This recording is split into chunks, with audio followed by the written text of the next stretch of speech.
Hello students, मैं मुकेश पांडे। आज मैं आपको इंटर सेकंड लेसन का पहला लॉन्ग आंसर कराने जा रहा हूं। ये प्रोज से है आपका। Describe the life of rag pickers in Seemapuri. Seemapuri में बीनने वालों के जीवन का वर्णन करो।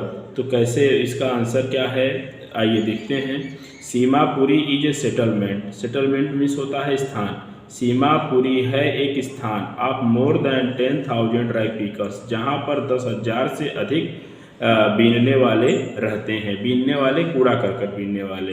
इट इज ए प्लेस, यह एक प्लेस है on the periphery of Delhi. Delhi की परिधि पर, दिल्ली की परिधि पर यह एक स्थान है, अर्थात कि दिल्ली की बाहरी सीमा पर यह एक स्थान है। ठीक।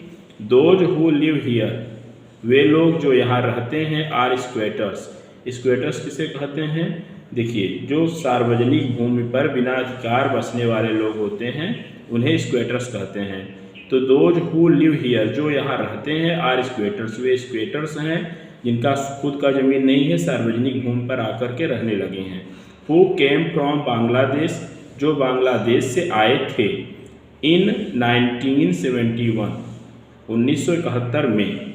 Rag pickers live in structures of mud, ये जो बीनने वाले हैं ये रहते हैं स्ट्रक्चर्स ऑफ मड, मिट्टी से निर्मित घरों में। ठीक है, मिट्टी से निर्मित घरों में ये रहते हैं। दे हैव रूफ्स, उनके पास छत है, ऑफ टिन, टिन का, एंड टारपुलिन, और टारपुलिन की उनके पास छत है। ठीक है। देयर इज नो सीवेज, उनके पास सीवेज की कोई सुविधा नहीं है, जैसे कि मल जल निकास जो नाली होता है वो नहीं है। ड्रेनेज निकास नालियाँ नहीं हैं, और रनिंग वाटर, या फिर जो पानी की सुविधा नहीं है, बहते हुए जल की कोई सुविधा नहीं है, पानी की सुविधा नहीं है। They live here without an identity, वे बिना पहचान के यहाँ पर रहते हैं। वे लिव रहते हैं हियर यहाँ, विदाउट, बिना, एन आइडेंटिटी, बिना पहचान के, एंड विदाउट परमिट्स, और बिना अनुमति के। ठीक है। फूड इज मोर इम्पॉर्टेंट, भोजन ज़्यादा जरूरी होता है, फॉर देम, उनके लिए, दैन दियर आइडेंटिटी, पहचान की अपेक्षा, उनके पहचान की अपेक्षा उनके लिए भोजन ज़्यादा जरूरी होता है।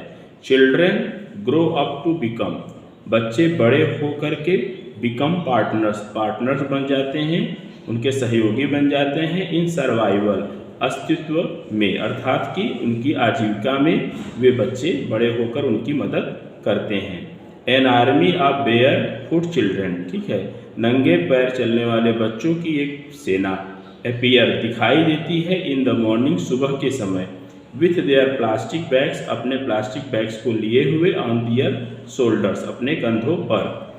Garbage has a different meaning, कूड़ा करकट उनके लिए भिन्न अर्थ रखता है, फॉर चिल्ड्रेन, बच्चों के लिए, उन बच्चों के लिए कूड़े का जो मीनिंग है, अर्थ है, वह अलग है।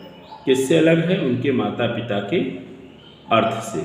फॉर देम, उनके लिए, it is wrapped in wonder, उनके लिए, बच्चों के लिए क्या है कि आश्चर्य में लिपटी हुई है, मतलब कूड़ा उनके लिए आश्चर्य में लिपटा हुआ है, अर्थात कि आश्चर्य में लिपटा हुआ कोई चीज़ उसमें मिल जाता है, तो वही कह रहे हैं कि उनके लिए आश्चर्य में लिपटा हुआ है क्या? कूड़ा।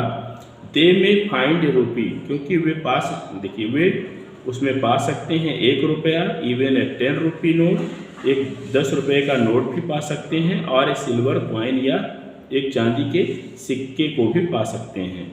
देयर इज ऑलवेज होप, हमेशा आशा होती है, अब फाइंडिंग मोर, ज़्यादा से ज़्यादा पाने की। तो इसी के साथ मैं इस आंसर को फिनिश कर रहा हूँ। Thanks for watching this video.